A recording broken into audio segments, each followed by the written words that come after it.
All right, here we go. Welcome back to another episode of Golf Subpar. Colt Knost and Drew Stoltz ready to recap the 152nd Open Championship, where Xander Schauffele does it again, picks up his second major title of the season. But before we get going, Sleeves, got to give a big shout out to Roback and their sponsorship. The best polos, hoodies, shorts, they do it all. I got the polo on right now, by the way. 115 degrees outside.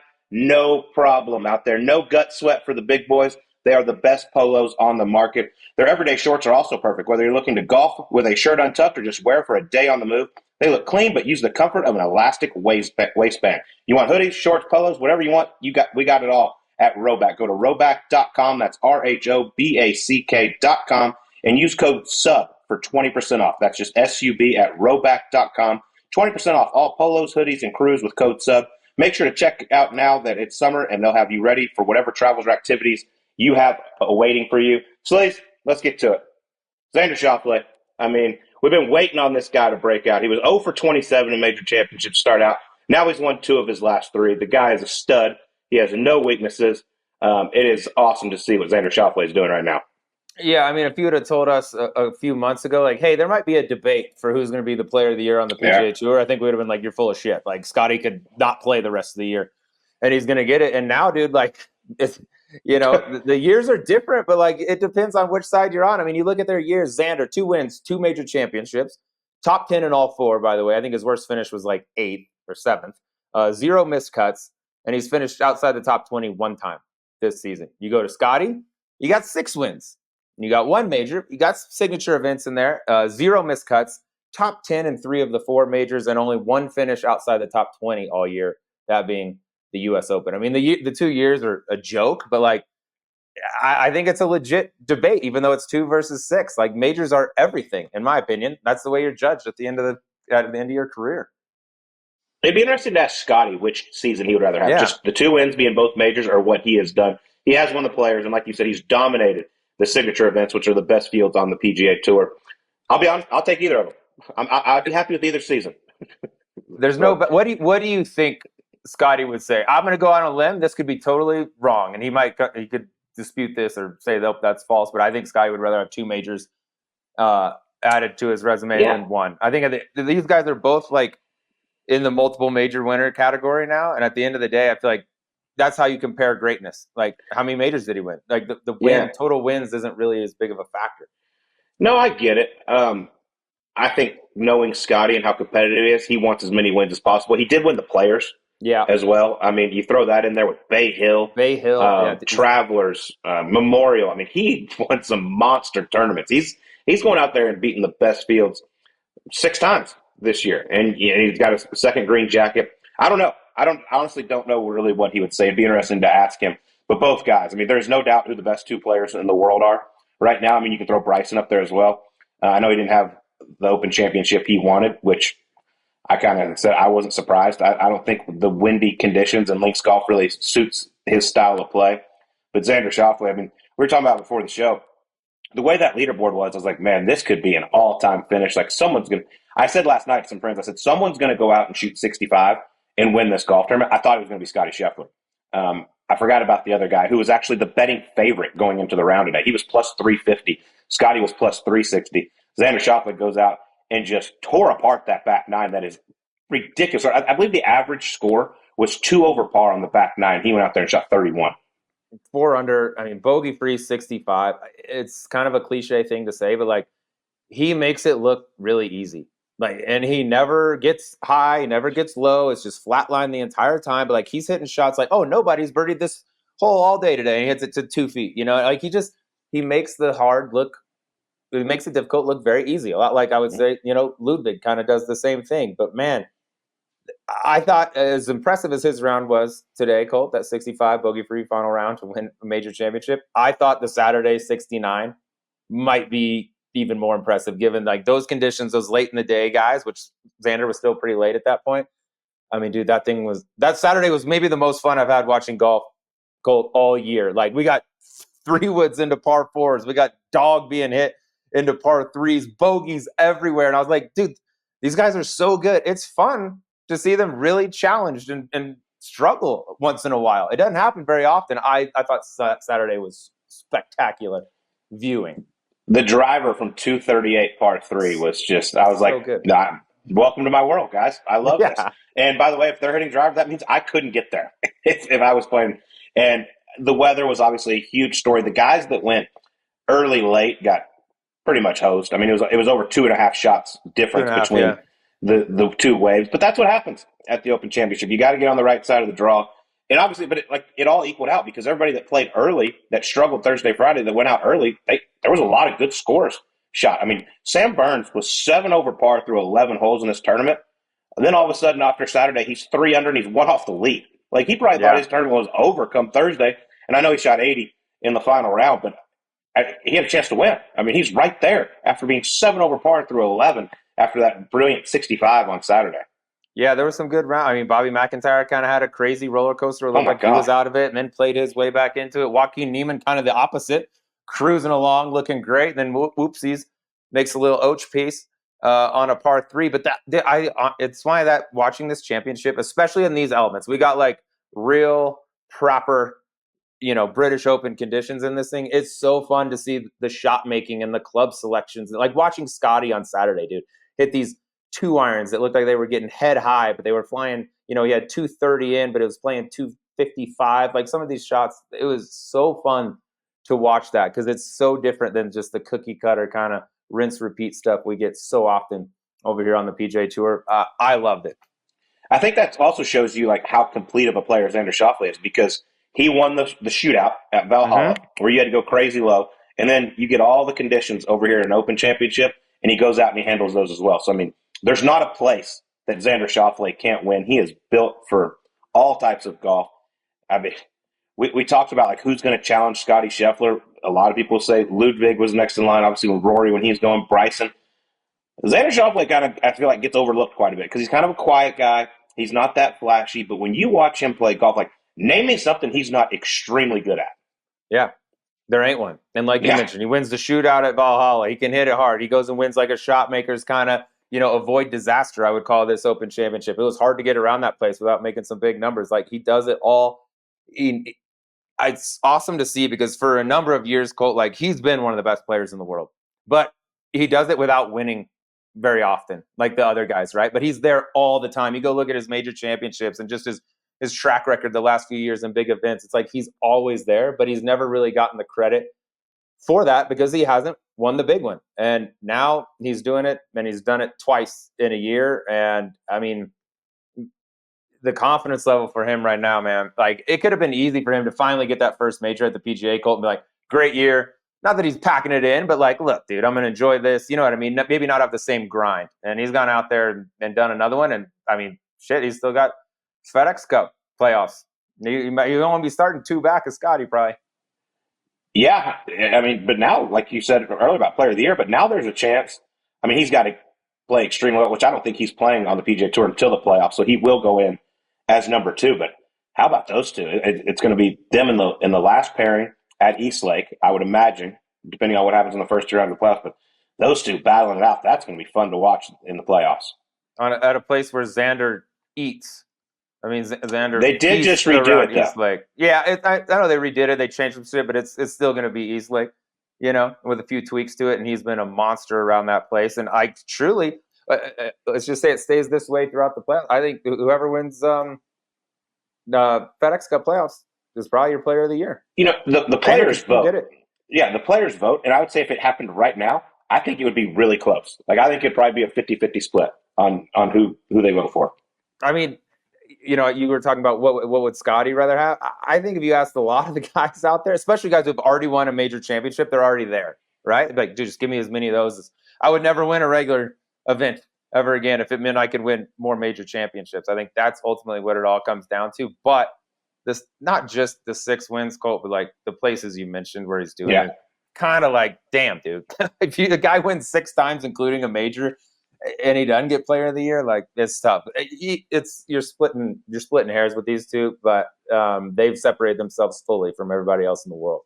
Yeah, but congrats to Xander, Austin Kaiser, the whole team. It's so cool to have his mom and dad over there. His dad, the big fellow, the ogre, was rather emotional when Xander walked off the 18th green. That was awesome to see. But I love those guys, man. I'm so happy for him. Might have to get Xander came on after he won the PGA. led to an Open Championship. Might have to have him on again, and he might be your FedEx Cup champion. We'll see. But man, that was a lot of fun to watch. Got to ask you a little bit about Rory and Tiger though. Yeah, let's go to some miscut guys. Yeah, Rory, Tiger. I think like a lot of people, was very high on Rory going into the week. I thought he was going to be, determined to go out there and get a major championship, and he just didn't have it. He really struggled. I was shocked when I woke up Thursday morning and to see where he was on the leaderboard. And then Friday afternoon was brutal. I mean, everybody struggled. The starts that guys were getting off to. You mentioned Robert McIntyre was like 9 over through 4.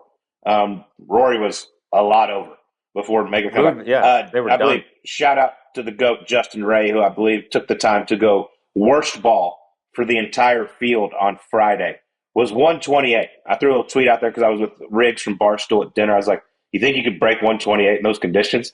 And I threw a tweet out there. People are so damn mean to him. It is unbelievable. Like, we like to joke with him, but the things people were saying, I'm like, oh my God, I was just having throwing a little fun question out there, and people were just ripping the guy apart. But 128, worst ball. His putting stroke videos, I mean,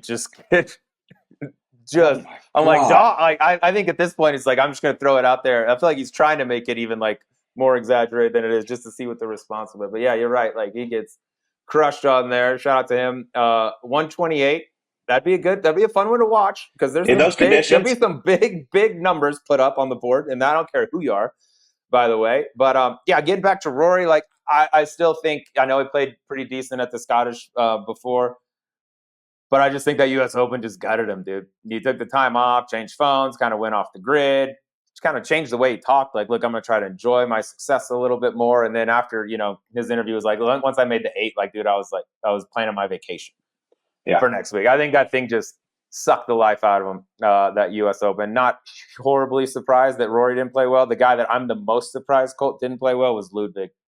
I was very, very high, as were, I think, a ton of people on him. Great play at the Scottish, just doesn't seem to do anything wrong. The harder it gets, I think, the more I like him. And just, he got caught up in what happens at the Open Championship with a lot of guys. To be fair, it was his first ever Open Championship, and I know it's golf at the end of the day, but it is a different style of golf. But yeah, I was with you. I was surprised he struggled like he did. Tiger, we get so excited every time he tees it up. I get it. It's just like, it's really hard to compete. And I'm not making excuses, but when you play just as little as he does, like, he has no competitive reps. Playing at home is a totally different thing. Then you throw these conditions, which not many people are used to playing in. I wasn't surprised to see Tiger struggle, honestly. I mean, there was a reason I think he was like minus 150 to miss the cut. I'd be surprised if Tiger. Like, you look at his last 12 starts. It's like there's one made cut, a bunch of MCs, some WDs. It's like, dude, at this point, just, I don't care how big of a fan you are of Tiger. Like, I want him to play well more than anybody. But if he plays well, I think it's like a surprise at this point, because he plays 4 times a year and he plays the hardest setups in golf. Yeah.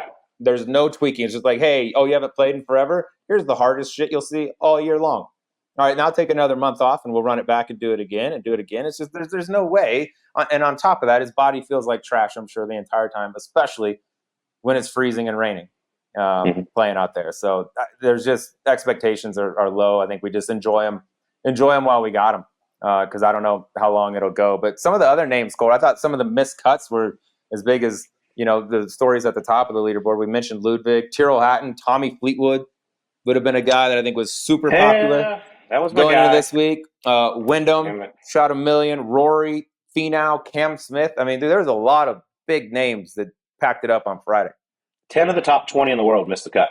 And I know the world rankings are a little jacked up, but still, 10 of the best players in the world who you think have a chance to win the Open Championship went in there and in MC. It was pretty shocking. Obviously, the weather had a lot to do with that. We mentioned over 2.5 shots difference between the two waves, but it was fun, man. I love waking up early and watching it. Shout out to our friends over at Whoop. I'm rocking the Whoop again, and Riggs and I played. Well, today I'll be. We're the trust tree here. We like to share everything out there. We watched the Open Championship yesterday. Went out, played golf at 2:45. We had an 8-ball at Greyhawk. We had 4 2-man teams. Me and Riggs were teammates. We dominated. He actually played well. I'm going to give him some credit. He shot 77 at Greyhawk, which is pretty damn good for him. Yeah. But then we proceeded to have an evening sleeves, and I'm on 7% recovery today. So yeah, that's you get all the data in there, but what it does to my mental, I don't know. that I can recover from it. When I look down and I see that single digit, I'm like, how am I even? I'm supposed to operate today at any capacity. Look at me. I'm at 4%.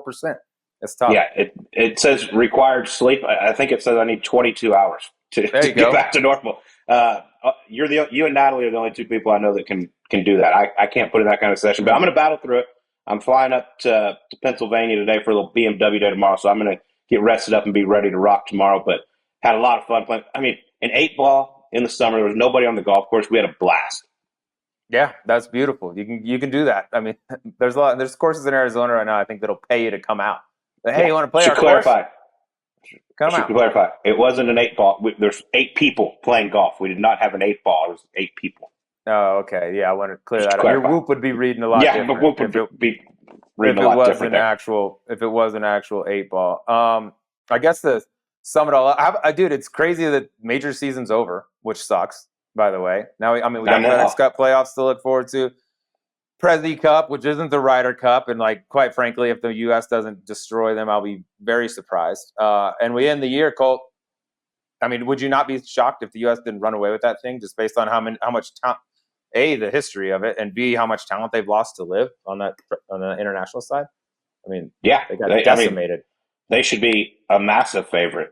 But it is golf. It's on foreign soil, I guess. But I wouldn't be surprised. That's why it's like I love the President's Cup, but it's just hard to get us fired up for it compared to the Ryder Cup, because the Ryder Cup is going to be so competitive. Yeah, and it's a rivalry, and we lose, often, which makes you want it even more. The President's Cup, it's been a long time, but we end the year, Colt, American sweep in the majors. Yeah, after we just got 7 in a row.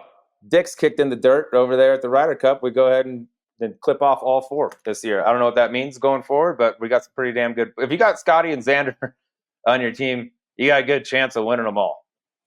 Yeah, I mean, Luke Donald, who did an awesome job in the broadcast booth this week, was like, we got our hands full heading up to New York. These boys are playing some really good golf. But it's cool to see Americans sweep. It was an awesome major championship year. I can't wait for the playoffs to get going. And then, dude, we're 42 days away from the start of the NFL season. I know, that's what's coming. And we're starting to get some football content coming out. I'm watching that Receivers right now on Netflix, which is great. You got Hard Knocks coming. We're getting, SEC just had their media days, Big 12. We're getting close. You can almost start to feel Nick Saban, you're a member of the media now, so you're scum. Wear your credentials. Yeah, wear your credentials, Nick. It's no longer Coach, just Nick. No, just Nick. Media member dude. Nick. You retired. Well, golf is all about how you handle your balls. Sometimes they go where you want, and sometimes they don't. But thanks to the original pouch underwear from Saxx, you can keep your balls on par with the patented Ballpark pouch. Plus, with active cooling technology, quick-dry fabrics, and chafe-free stitching, Saxx will make you feel like a pro all the way through the back nine. Enjoy 15% off game-changing underwear at Saxx.com with code SUBPAR24 now. That's SAXX.com, promo code SUBPAR24. Get yourself 15% off. Make your balls happy. And one man who is always happy is our guest this week, Geno Bonnalie, the caddy for Joel Damon, also Saxx underwear model. The man does it all. He's hilarious. This one was a lot of fun, Sleaze. Yeah, I mean, you watch Netflix, you got to know Gino and Joel if you didn't know them before. If you look at those two guys and don't root for them, then there's something wrong with you, because they're about as easy a duo to root for in the world. And the cool thing about them, I think, on the Netflix, that's genuine. That's how they really are. That's not an act. That's not I am putting on for the camera. That's genuinely how they are. And they're a breath of fresh air in the world of pro golf that can get a little uptight at times. Yep, I love them both. Let's get to it. Here's Geno Bonnalie on Subpar. Okay, folks, we have one of the most electric guys in all of golf with us today. Currently, Saxx underwear supermodel and caddy for Joel Damon out on tour. Formerly world-class archer and college mascot for the Idaho Vandals. The great Geno Bonnalie is back. Geno, a pleasure. Thank you, boys, for having me. Yes, underwear model is not something I'd ever thought would be on the resume, but here we are. I tell you, but what, that little pouch for you 40-year-olds, that's going to come in rather handy. So special thanks to Saxx for that pouch. Yes, thank you, Saxx, because it makes things look way better than they actually are. So I'm like, hey. Geno, I just recently joined you in the 40-year-old club, and as you know, you get 40, them things start dropping a little bit. You know what I mean? So you need a protective. That little pouch in there is big for us 40-year-olds. That patented ballpark pouch, baby. Yeah, that's nice. The first time I put them on, I was like, "Oh, hello. This is nice." Yeah, it's like a little nest. It's like a little nest for your boys. You know what I mean? Right. It's Well, nice. Tell us, because Sleaze, you're like 4 days in of being 40. Gino, you turned 40 this year. How's the body feeling at 40 years old, guy?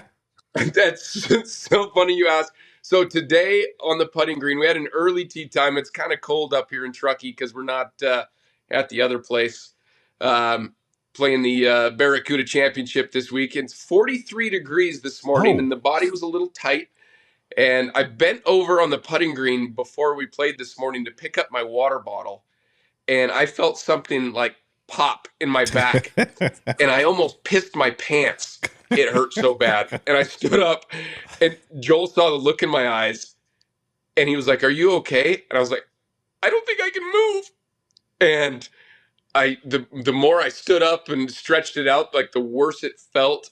But thankfully, ibuprofen was within arm's reach, and I took 800 milligrams quickly and started doing some stretching stuff there on the driving range at 7 o'clock this morning, and thankfully made it around. And then when I got back, my daughter wanted me to hold her. She's a 3-year-old, and I picked her up, and I felt that little twinge again. So the body at 40 is definitely breaking down.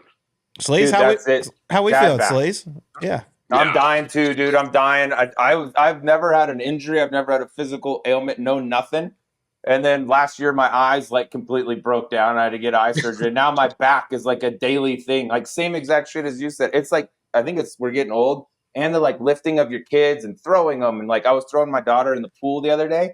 And after like 10 of them, she wants to just keep going. I was like, I literally don't think I'm going to be able to walk tomorrow. So we got to shut this. We got to shut this down. It sucks getting old, dude.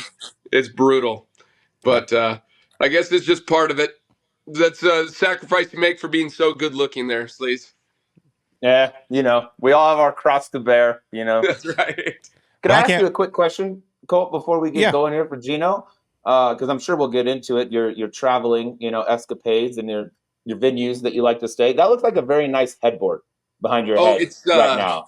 We're at I don't know if I'd go nice. We're at the Atlantis Casino in Reno, Nevada. It was maybe the cheaper option within 60 miles of the golf course. I'd show you the room right now, but my daughter literally dumped out a box of Nerds. Remember Nerds? Oh, yeah. Nerds. And then stepped on them and crushed them into the carpet and then proceeded to start eating them. So we've got pretzels and Nerds. It looks like a bomb went off in here. And this is, it's okay. It's the first one I've actually paid for in quite some time. All right. Yeah, you had the van. Yeah, you had the van, which we're gonna talk about. That van life for the last few weeks, and let's get into it because I want to know how this whole van thing came about. Because we had Aaron Fleener on recently, fellow Saks underwear model, and he was saying how he had a 2-bedroom suite at the John Deere, offered it to you, and you're like, nope, I'm staying with the van. I was pot committed with the van. No, it's the company Dave and Matt's Vans. They're based out of Denver. We've been trying to do something for a couple years. They got a hold of me on social media a couple years ago and proposed the idea of me kind of living in it and documenting my adventures for a couple weeks. And we've been trying to figure out what 2 consecutive weeks would work. And I didn't know if those 2 between Detroit and John Deere were going to be an option just because it's so hot. And I thought I might bake in the van. But I just decided to roll with it. It does have an AC in there. It turned out to be absolutely perfect. I'm so glad he did it. They drove it out, met me in Detroit. The owner basically flipped me the keys to the van, gave me a quick tutorial, and said, have fun. And Detroit is one of those cities that you probably don't want to be just living in a van. You need to be very careful about where you park that thing. I've been to Afghanistan and Iraq and all sorts of fun places, and Detroit might be the scariest place I've ever been. So where did you park it? Thankfully, another caddy, Danny Stout is his name. His in-laws have a beautiful house about 20 minutes from the golf course with a little side path along their house. and I was able to pull it up alongside their place and plug it in, and I had AC and cell phone service, so everything was great there. What about a shower? I did not have a shower in the van. However, they let me come in every night and use theirs, so it worked out okay. And then once I made it over to John Deere, I was bumming showers from caddies all week. I'm like, hey, man, what are you doing this afternoon? Oh, nothing. Can I borrow your shower? Very random, but that's what I ended up doing. But it was super comfortable. I honestly enjoyed it, and I committed to making the content for social media, so I couldn't flake out and go bunk up with Fleener. That's fair. And I'll be honest, dude, like watching your social, and you document some of the places you stay, like that van that's on the top end of niceness in places you got like running water in there and all kinds of shit. Yeah, it was really nice. Every morning I'd wake up and brush my teeth, and it was weird because I almost didn't know what to do. I'd get up and I was ready to go instantly. I'd shower at night and have the AC running all night. I woke up. It's not like I was sweaty and needed a shower, brush my teeth, and put on my clothes. And I'm like, I guess we're going to the golf course now. So it was very convenient. I love it. Well, I want to talk a little more about the Saks underwear, because I have a feeling when they reached out, you had to be one of the guys that was like, yep, I'm in. I have no shame in doing this. Yeah, I'm just goofy enough that that's right up my alley. In fact, our very first photo shoot that we did, like the commercial filming, we had a full day of it. And between takes, are you going to put on your pants? I'm like, why? I'm just going to take them off again here in a few minutes. So I just walked around the different sets in just my underwear all day. And I think finally everyone was like, I guess this is just what we're doing now. Just walk around in our underwear. And they call them modesty cups. I don't know if Fleener talked about the modesty cups that, you put over your stuff. Yeah, he brought it up. John Ellis conveniently did not. Ellis made it sound like it was freezing cold, and the piece isn't quite what it's used to, what it normally is, and he just completely left out the cup thing. Yeah, no, I was very thankful for the cup. I'm like, yeah, let's bring that cup. I was like, how big can we go with this thing? No, they actually gave us two.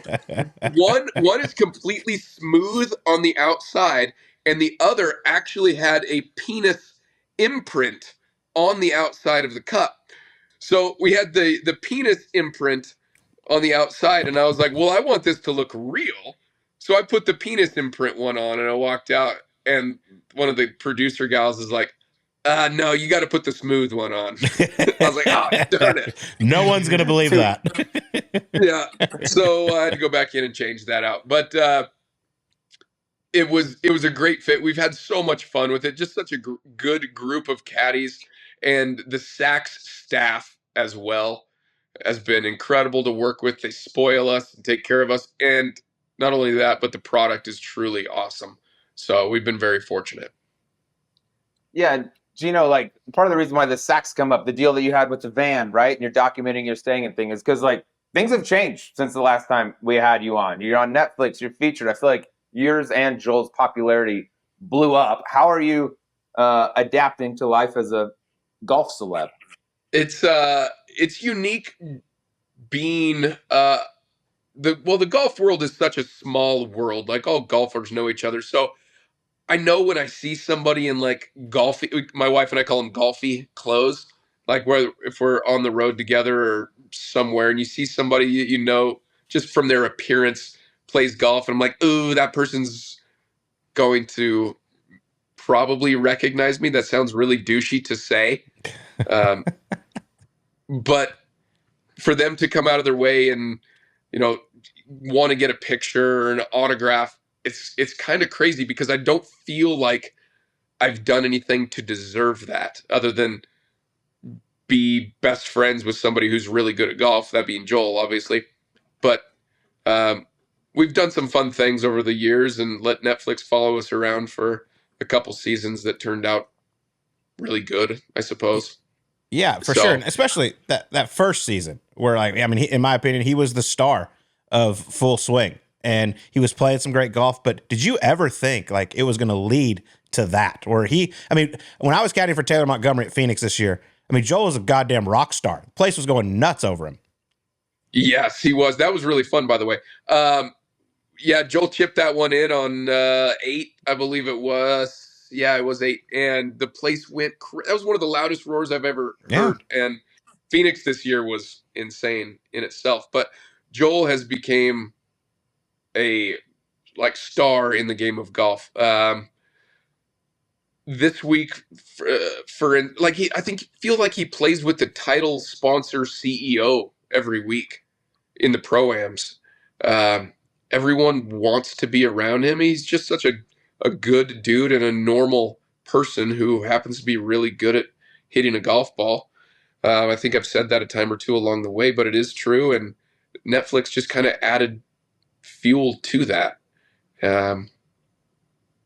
So it's been awesome, and for him to stay, like this, very very level and humble, is pretty cool. So I definitely don't feel like I deserve the autographs and pictures and quote unquote celebrity status, if you will, but it is kind of fun.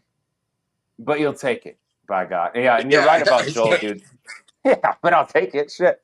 I don't think Joel knows any other way to be other than like a humble kind of like he's appreciative, I feel like, of being on the PGA Tour, even though it was not given to him. It was earned. But right, like this has clearly been a huge benefit for both you and Joel being on that show. Weren't you guys like hesitant at first when they first approached you as to whether or not you wanted to do it?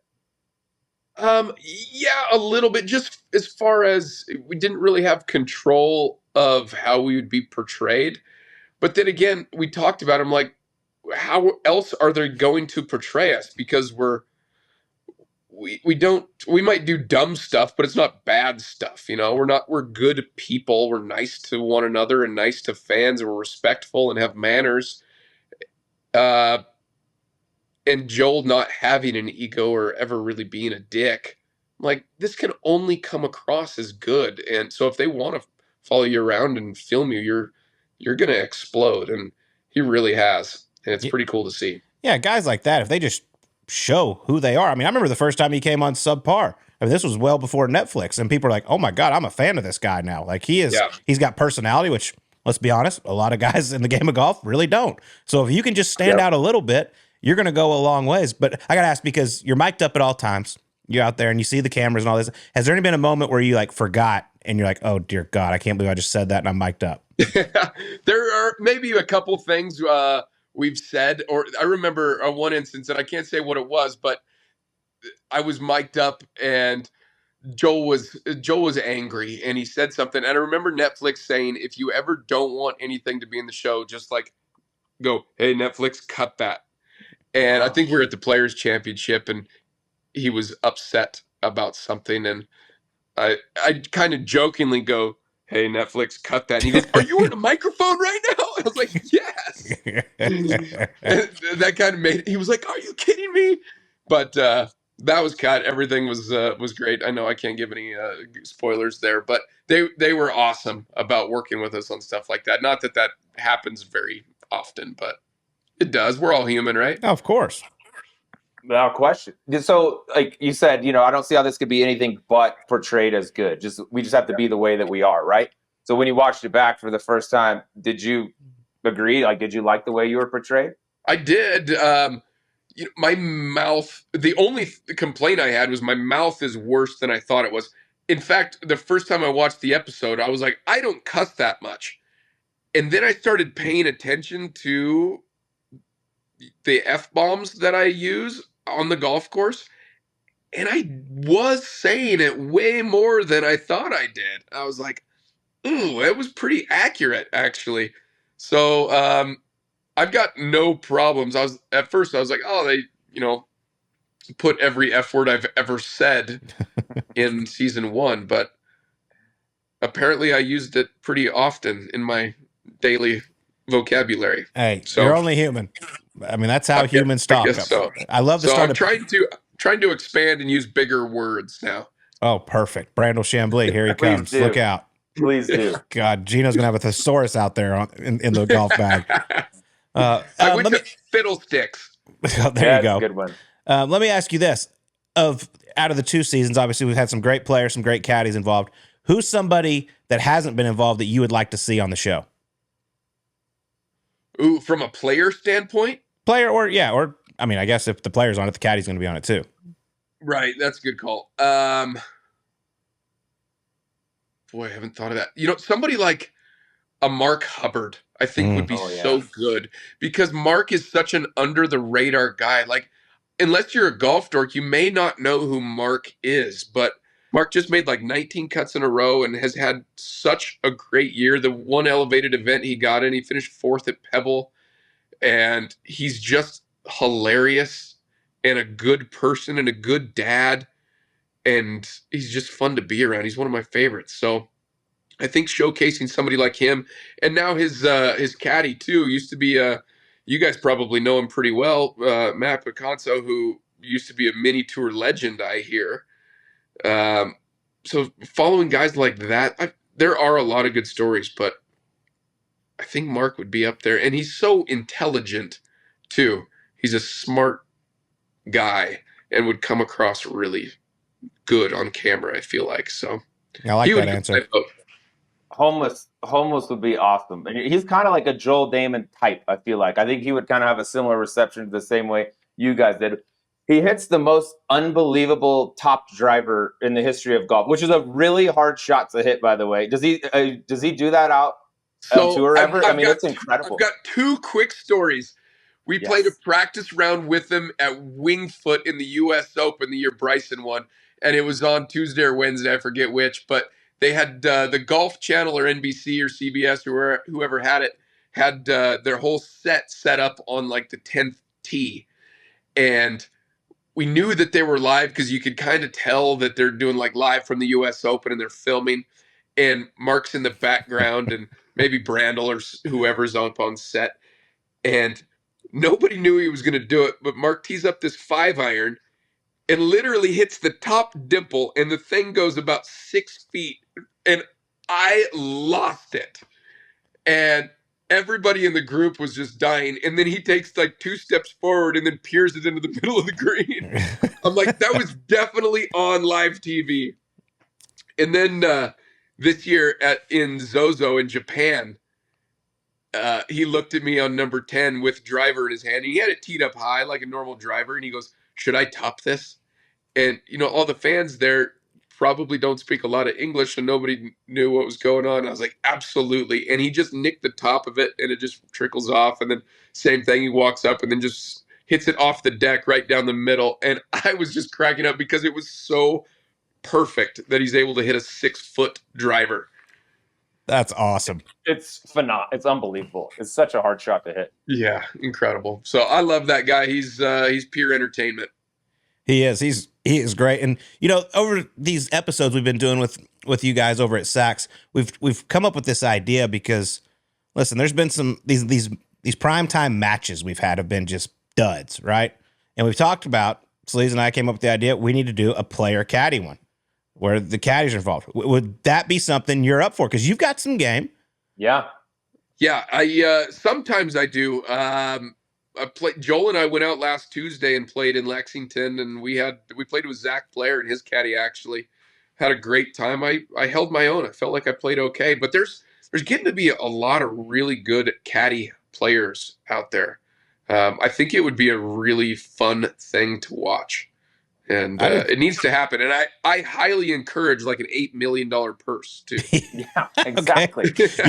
Gino, it's normally for charity. Serious. We're dead serious. We want to make this thing go. Just get the right people like in it, and I think it would be the best version of anything that they put out there. Yeah, I thought the same thing. And last year at Colonial, I kind of took the reins and set something like that up. We did it on the at Shady Oaks on their little par 3 out there, and I only had room for 18 teams. It was a player caddy. We did a scramble we played, so it wasn't a completely make the caddy irrelevant. We just played 9 holes, but it was a lot of fun. We had great turnout, and it was just a lot of work to do. But I think there's definitely the demand for it, and I'd be open to doing something like that again. Well, ours is going to be 12 holes on a real golf course under the lights, alternate shot. So get ready. You got to perform. I love it. When are we talking? We talking Vegas or Phoenix? Yes. Good question. Yeah. Vegas feels appropriate. And the 12 holes is optional, by the way. Perfect. You just come to Vegas. I'm all in. I think that'd be a lot of fun. That would be you and Joel, like, because it has to be you got to be good players, but also caddy has to be good players. But mostly it's about like the personality. Let's say you could put it together. Who are the other like player caddy combos we should highlight, do you think? Ooh. Or we should seek out? Are we talking from a good playing standpoint or fun?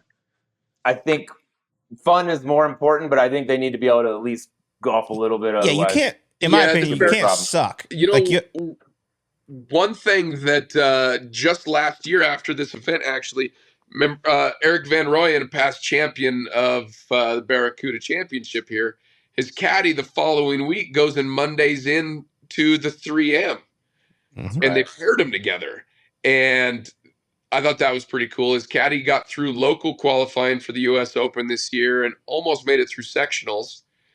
And he's a good, fun guy. And in fact, I don't know if I'm allowed to say that. I think Netflix maybe is following him around with some cameras this year. It's not really giving anything away, but that'll be fun to see. They have a really tight relationship, similar to Joel and I. So I think that is going to be a good thing.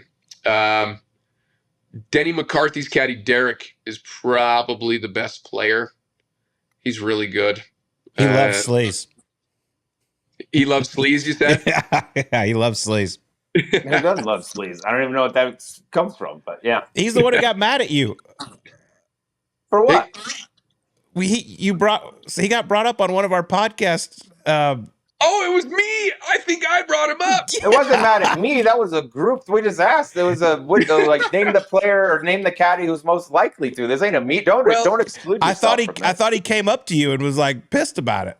No, he wasn't pissed. He just came up and said like, "Hey, dude, I don't want it to like." You know, he kind of was like, not defensive, but like he was like, "Dude, I don't feel like I am like that," and all this stuff. I was like, "Look, we're just trying to have a good time. It's not anything." Oh yeah, I think he may have been mad at me, but not love it. I meant it as a compliment because he's really good at golf. He is.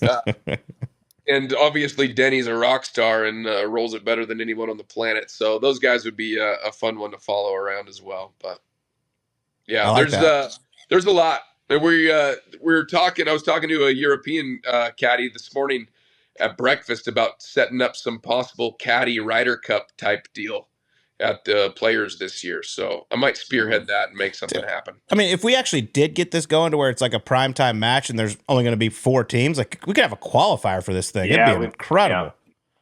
Yeah. Well, the problem is I'm worried I wouldn't make the team. And captain's pick, I picked myself. Yeah, there you go. Yeah, we get sponsors exemptions. Exactly. So we can figure that out. There's definitely something that needs to be in the works for some caddy player tournaments for sure. I agree. I agree with you on that. A little serious golf talk just for a second, because obviously the golf world's been a mess lately, been very divided, but you know, it's helping out a lot of people. The players are making more money. The caddies are making more money. How have things been for you out there on the PGA Tour with all this mess that's been going on? You know, I mean, I love it, and I am totally fine with all of the purses that we're playing for. It's the points in the qualifying that are so tough, and trying to earn your way into that top 50 or 70 from not being in the elevated events. That almost feels, look, I know we didn't earn it last year, but those elevated events are so huge now. It's almost an insurmountable mountain that, you know, Joe's like, oh, we have to win the next 2 events to make the playoffs. I'm like, wait, what? And I mean, he's not wrong. We're so far from that, and we've had an okay season, you know, but when you finish 10th place in an elevated event and get the same as, you know, 3rd place in a regular event, I don't know what the exact math. It's a lot for those elevateds. And when Memorial and Travelers, and I mean, those are great events, but when they're worth, I don't know, more than a major points wise, it's tough. I'm interested to see like how many people that were in the top 70 or like the top 50 fall out of the top 70, because the top 50 is obviously that big number that gets you in everything. But I want to see how many of the top 50 actually fall out of the top 70 and don't make the playoffs, because I don't think there's going to be very many. Yeah, I would agree with that.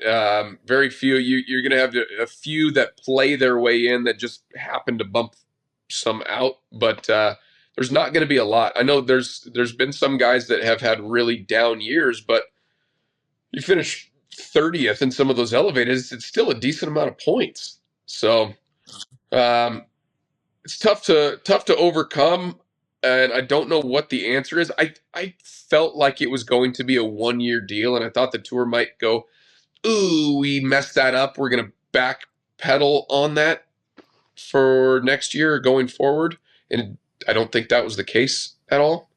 So it kind of sucks, but I mean, we still are playing for a lot of money, which is great, but just the greediness of me and everyone else is like, oh, we want more, give us more, I guess. So I don't know. I'm happy though. I think the solution would be like, how about just make them do the exact same thing, but make them full field. Your top guys are still going to win. They're still going to be your top guys, but give a fighting chance to some of these guys. Like the year before, like there were some great finishes on Sunday with guys who wouldn't even be in the field, you know, this year. Like it Mark stinks. Hubbard, it feels like it's two tours now. Mark Hubbard, Nick Taylor, like a lot of stuff. Yeah, you're exactly right. Make them 100, even 120 man fields. Something, yeah. And that just feels so much more fair. The 72 man fields going forward with no cut, or even if it's a cut 9 guys. I'm like, what are we doing here? Yeah, I'm with you. I hate it. I hate the no cut events. 120 would be perfect. And truthfully, and I won't name any names, but I've talked to a lot of top 10 guys that are like, this is so stupid. I can't believe we're doing this. But I mean, it is what it is, and obviously they show up and collect their paychecks, but yeah, they love it. It's going to be interesting to see what happens going forward. There's no doubt. In the meantime, just follow Ted Scott around and hope he drops some cash out on the ground. Exactly right. He's doing all right. I texted him not long ago. I was like, can I caddy for you in any way? I was like, I'll go park your car and do your laundry. Just give me 2%. Yeah, right. Yeah. No, that's awesome. He's such a good guy and so good at his job, and they're a steamroller, man. It's pretty cool. I think Scotty's going to stay in that top 50 for next year, probably too. So he'll probably get to do it all over. Yeah, he's going to grease in there and get another year of those deals. Golly, it was my wife the other day. We were talking about career earnings, and she was like, "Where?" And I actually don't remember. I think he might already be top 10 in his career earnings, just in the few years he's played on tour, which is. He's got 70 million. I think he was like 11th last time, or he might be top. Yeah, I knew he was right there, which is it was wild. We were talking about it a couple weeks ago. I think at the John Deere, if you took just basically, just 10% of what Scotty's made this year. So for Ted Scott would be tied with Jordan Spieth on the money list this year at number 50, I believe. That's wild. It's pretty good. Pretty good for Teddy. Me and Tiger are probably pretty close. Yeah, Tiger made the cut at the Masters. You'd told me a few years ago that Geno Bonnalie and Tiger Woods are going to make the same amount of money on tour. Sign me up. Hey, and guess what though? He's still going to win the PIP. That's right. Yeah. Dang, you're right. Yeah. Hey, can we talk about how Joel didn't get any PIP money last year? Yeah, we could talk about it. There's some weird names on that list that don't make sense to me, by the way, and no one knows how score is kept. Well, it's I've always known Joel's personality and his persona was going to make him money with the tour someday, in the world of social media and everything growing. And I was so happy when they extended it to 20, because I'm like, oh, he's not going to get it over, the Tiger and Xander and Ricky and those guys. But when they made it a 20-man PIP, I was like, you're going to be in the top 20. And for him to still not be, even after Netflix, I felt so bummed, because he's one of the most popular guys on tour. And that's like 20th is like 2 million. It was 2 million. Yeah. And when that list came out, I'm like, are you kidding me? So I don't know where he would have fallen if the list would kept going, but I'd like to think he was number 21. Yeah, let's just say he's 21. Yeah. Yeah. Now that makes it hurt even more, I feel like. Maybe like 28. You're not wrong. That's one of those things too, the PIP, like why do we? That feels so rinky dink, and also like, unless you guys have some intimate knowledge, I really don't know how the scores are calculated. There's no running scoreboard. They just boom, here it is at the end of the year. We're going to pay all these guys a bunch of money. Seems really weird. Who didn't go to live? That's a really big name. Let's give him some extra cash. Exactly. There's a few on that list. I think I know who you're talking about. Yeah. So we won't name them though. Let's get to the E9 because you got to get to bed. You got a round of golf to play caddy tomorrow out there in Reno, Tahoe. Sleaze, I think we can go with the celebrity crush. He's a happily married man. His kids are there. Give us Geno Bonnalie's celebrity crush. It can be male or female, by the way. My celebrity crush. Boy, I'm trying to evolve my timeline here. It was Megan Fox forever. Like Transformers Megan Fox. Like Transformers 1. But that was kind of a long time ago. But as I get older, I'm going to say more of like a Blake Lively. Oh, I like both answers, Gino. Gino has good taste. Good taste. Yeah, she's nice.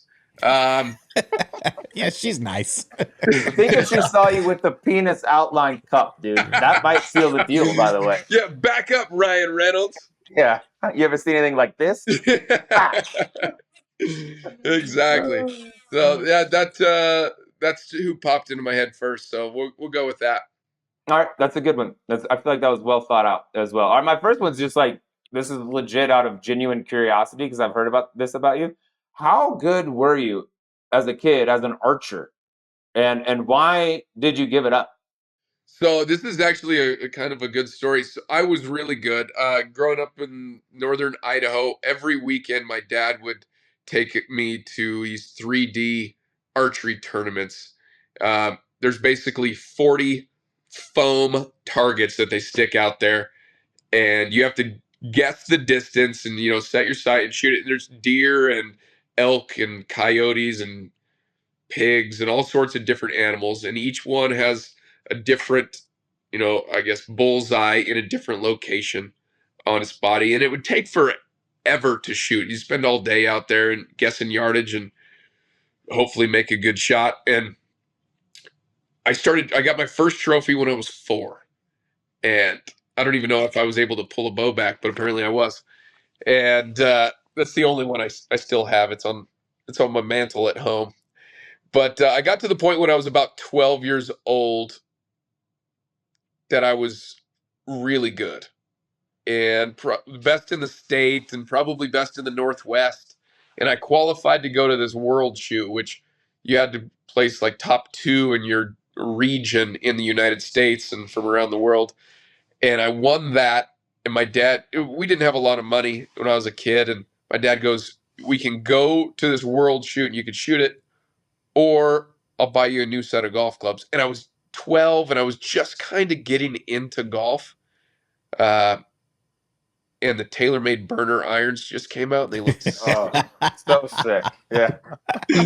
So I was like, I want the golf clubs, Dad. So I got golf clubs and I shot a little bit after that, but kind of transferred to golf from there. I shoot once in a while now and I'm still pretty good. But what could have been, I suppose. Wow. I didn't know that. Been an Olympian on our hands. Yeah. I had some skill at it, but I don't know if there was a lot of money to be made in the field of archery. Never know.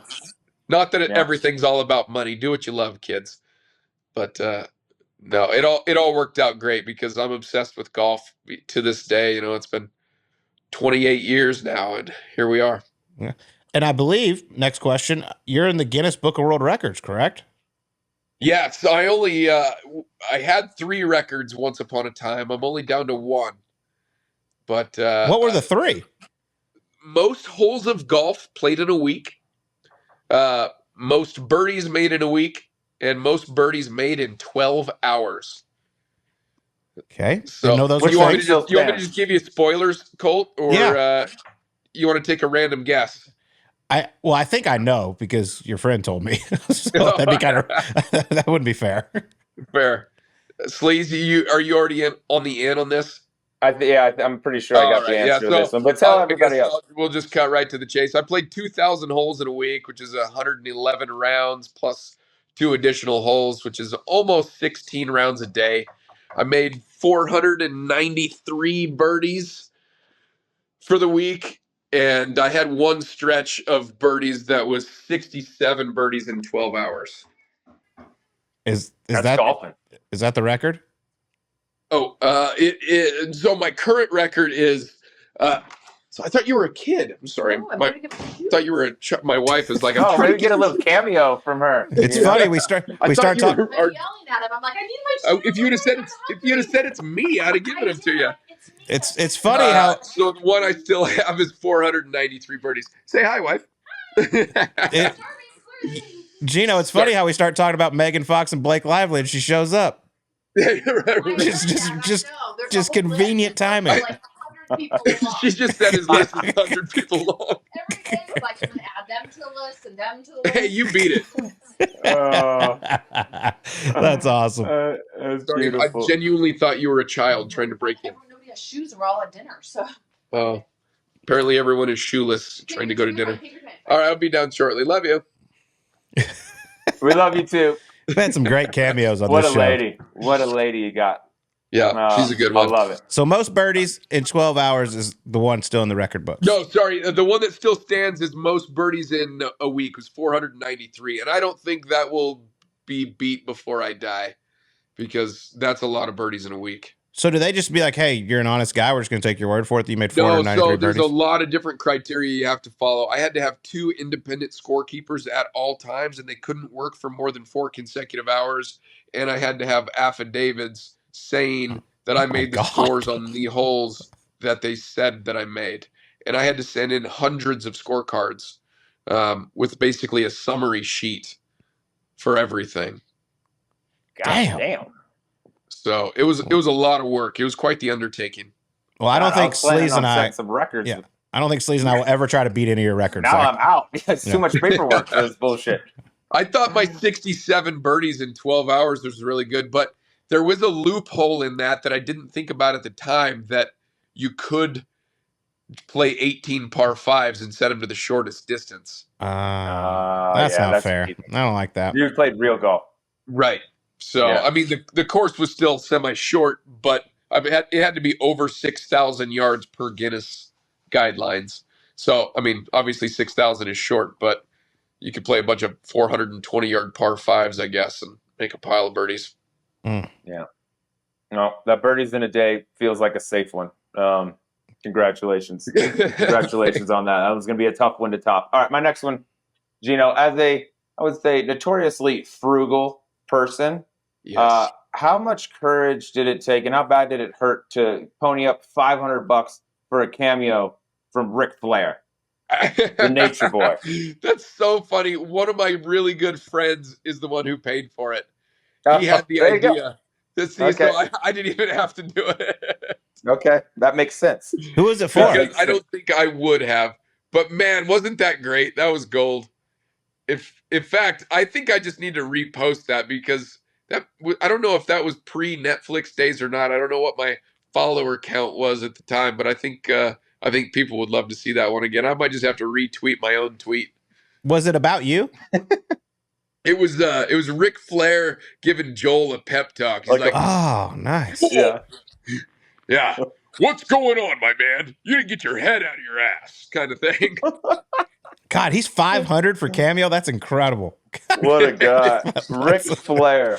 You can get Fat Perez for like $80. Yeah, right.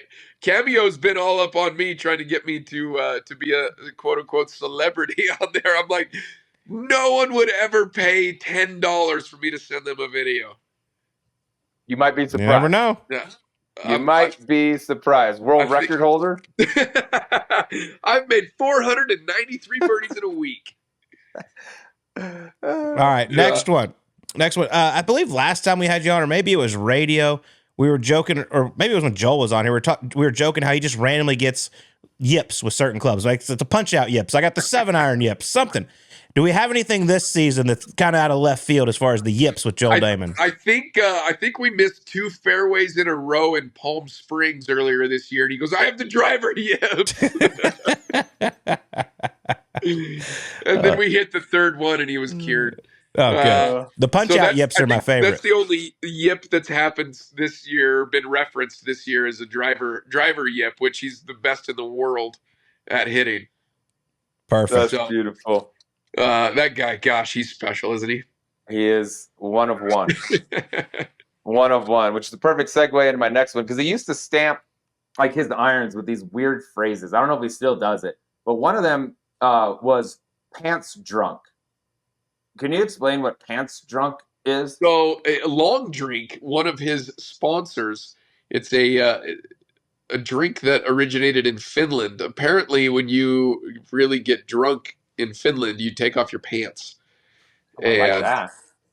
And Joel, being the guy that takes off his shirt in the Phoenix Open and probably takes off his clothes when he drinks in general, it was a very fitting sponsorship with between he and Long Drink. So I think that was kind of a Finnish tie with the pants drunk, but that's where that one came from. I like that. Did not know that. All right, next one. Your Caddy Cribs videos are incredible. Can you give us maybe the worst place you've stayed this year? Ooh. It's not that. That ain't not that. That ain't it, bro. It took you like 3 minutes to walk to the door. I've been really fortunate this year. I've stayed in a lot of freebies with people. This sounds... I can't say I've stayed anywhere bad, Colt, but I've stayed in a lot of free places with random people who I've never met. And I show up. In fact, next week at 3M, a friend of a friend was just like, "Sure, we've got room for you." And I am going in and hoping for the best. We've exchanged some text messages, and they seem like nice people. I don't know what the place is like. I don't even know if I have a bedroom, but I'm going. And they've got a couple little kids, so I love it when I stay with the family and they've got kids, because it makes me miss my kids less when I get to play with little ones. And I think they said they're 2 and 4. So, and I've got a daughter who's 3. So I'm sure I'll be playing with some Legos or some Barbies or something next week. Well, that's sweet. But there wasn't one place this year where maybe you showed up and your bed was already wet? That's a nice feature. Oh, man. Do I have time to tell a quick story? Yes, of course. This is the point of it, yeah. You guys will like this. So we get to New Orleans, and I'm not going to say the property because it was free.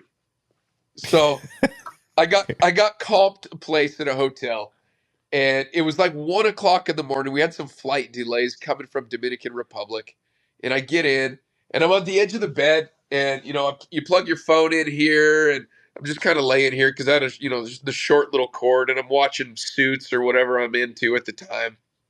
And now it's like 1:45. I'm like, I have to go to sleep. So I set my phone down and I roll into the middle of the bed, and it is sopping wet. Oh my God. And I'm like, no way. And I'm just praying that it's somebody spilled a water bottle in the middle of this bed. But what are the odds of that happening, right? It's not on the top cover. It's just the mattress. And it's 1:45 in the morning. And I'm like, if I go down to the front desk now, they're going to make me change rooms. And I already unpacked my stuff. I had showered. I got all my stuff in the bathroom. I'm like, you know what? Fuck it. Excuse my language. I curled up over in the corner, and I close my eyes and go to sleep. And I wake up in the morning, and I had a roommate. He came in sometime around that time. I don't remember him coming in. And I tell him the story. He's like, dude, let's switch rooms. I go, bro, I slept in the bed all night. They're not going to believe that I didn't piss the bed. He's like, oh, you're probably right. So I stripped the covers, and I put a do not disturb on the door because I didn't want housekeeping to come in and find that supposedly I had wet the bed. And when I got back from the course on that Tuesday, it didn't have a bad odor at the time. Like, I smelled it. I'm like, it could be water. So I went in the bathroom and got a hair dryer, and I put it under the sheet, and I started just letting it run. And as it warmed up, It was God, that's disgusting. Oh no. But now we're 24 hours into this hotel room, and there's no way anyone's going to believe that I didn't piss the bed. So I curled up into a ball in the corner again, and my roommate's just laughing at me. I'm like, I don't have another option. I'm not going to sleep on the floor. I just kind of scoot over here, I guess. And by day 3, I finally got it dried out. That is that unbelievable. Makes me sound so gross. I am so gross. My wife judges me for that, but I did it. That's the way I justified it, I guess. Excuse me, front desk. 2 days ago, I noticed someone pissed the bed before I got here. Do you mind if I switch? Exactly. Who's going to buy that story? Yeah. I have put an air dryer on or blow dryer on it for the last 2 days, but trust me, this is not me covering up my own mess. This was here. God, that's great. Yeah. You're kind of boxed in at that point. That's tough. I really was, and thank you for to whoever tipped you off to that, Colt. That the world now knows that Gino sleeps in strangers' piss. I'm still confused as to how it. Someone must have gotten in your bed, pissed, a big piss apparently. If it took multiple days to dry out, and then put the big covers on top of it because those weren't wet. So our housekeeping came in and changed the sheets without realizing it had piss on it. Like somebody knew this bed was pissed in. And I was the recipient. What a story. Oh, shit. That's good. Yeah. That one would take the cake. Yeah. So it was free for the week, though. So maybe good. Mm-hmm. If there's pee, it's free. That should be the motto. I like that. All right. Last one from me, Gino. I want to know this because you had a great story at the Players Championship. You were running late. It was weather. You had to jack a young girl's bicycle, which had a flat tire, to pedal your way to the Players Championship, which I think was 7 miles, by the way. I want to know. It was far. And then they didn't even play the round that day. It got pushed to the next day. So you did all that for nothing. But whatever happened to that little girl's bike? I made it back. I had to ride it home. I rode 14 miles on a half deflated tire that day.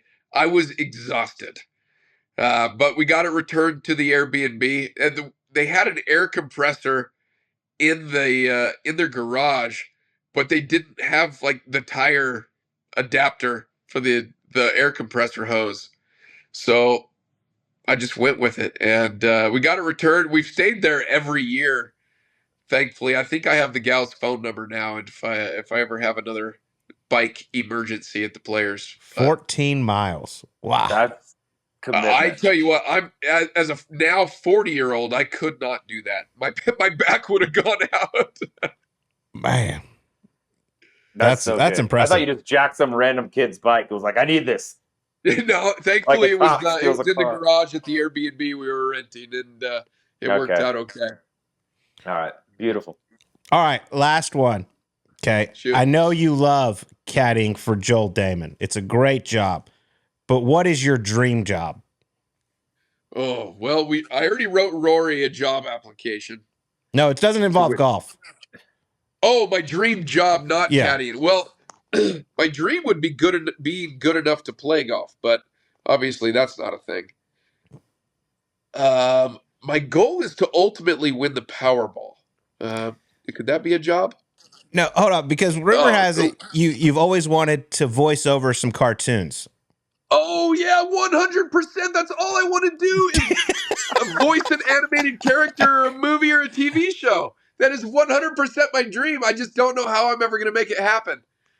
Can you give us a little example? Any listeners out there work for Disney or Pixar, any sort of TV deal, animation, I really would like to voice. Can you give us a couple of your voices? Well, my nose is so stuffy right now that I don't know if I can. I do a really, really good Elmo. So that was my Elmo. It didn't really come through very well right there. Yeah, Kermit the Frog. I need to have some airway in my nose to be able to do it. We can hear it, though. I can hear that it's there, that it's in there. It's pretty good. That to me, I feel like just being able to hide in a studio and not have anything like video on you and just be able to be a goofball and do weird voices. And I love having a 3-year-old because she thinks it's so funny, and my wife finds it so annoying that, I do all these different weird voices. I make her laugh, and my wife is like, shut up. That's awesome. So I'm so glad you brought that up, Colt, because one of the producers with Netflix, I was like, this is all I want to do is voice an animated character in anything. I don't even care if it never gets seen. I just think that would be so much fun to do. Just be a goofball. And like Seth MacFarlane, what he does is incredible. The guys from South Park. That's a dream. That is so cool. We hope you get to do it one day. And thank you for showing so much personality. You and Joel both out there. Y'all make the game of golf so much better, and we appreciate you joining us. Oh, you guys are awesome. Thank you for the time as always, and go buy a pair of Sacks. All right, that was Geno Bonnalie joining us on Subpar. Before we react to that, please, I'm heading to the member guest at the Gaza Ranch next week, and I will not be taking my clubs to the airport. Why would you, bud? Why would you? Why would you add hassle to that? You ship them. They're there when you get there. Oh, you want to leave? Boom. Hey, boys, could you send these back home to the crib, send them to the golf course, wherever you want?